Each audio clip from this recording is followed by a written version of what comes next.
আরে বাহ, দেখছেন স্বর্গ মনে হইতেছে।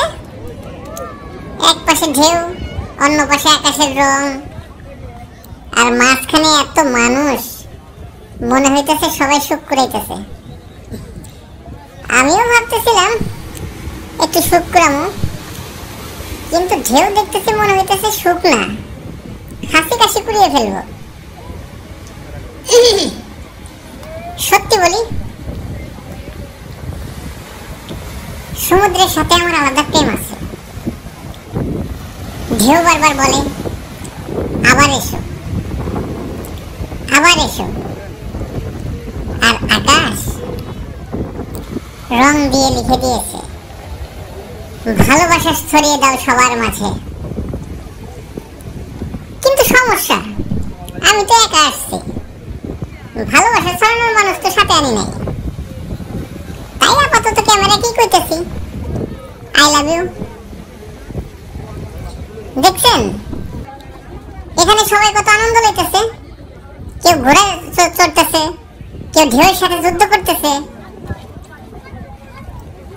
একজন তো এমন ঝাঁপ দিল, মনে হলো নায়ক নায়িকার সিনেমার শুটিং হইতেছে, কিন্তু ঢেউ উল্টায় দিল, তখন মনে হলো সিনেমা না, একদম ডুব সাঁতার।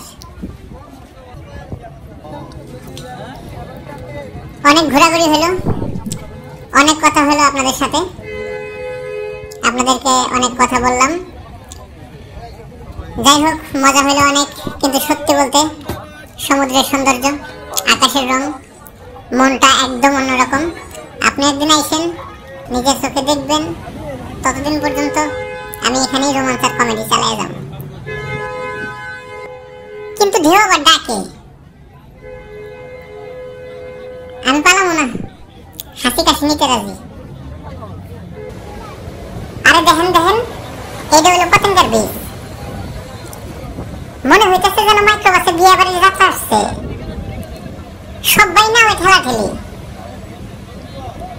কেদায় আবার পানি দেখে নাইকে সাজতেছে, কেদায় আবার সেলফি তুলতেছে, যেন সমুদ্র পারে না, হলিউডের সিনেমার শুটিং করতে আইছে। এরা খুশি খেলায় নামে উঠতেছে, কেউ আবার ঝাপাঝাপি করতেছে পতেঙ্গার বাতাসে, ঝাপাঝাপির সাউন্ডে। এইটা হইলো আসলে ফুল টাইম কমেডি শো। এই ভিডিওটি যাদের ভালো লাগবে তারা অবশ্যই লাইক, কমেন্টস, শেয়ার, সাবস্ক্রাইব করতে কিন্তু ভুলবেন না।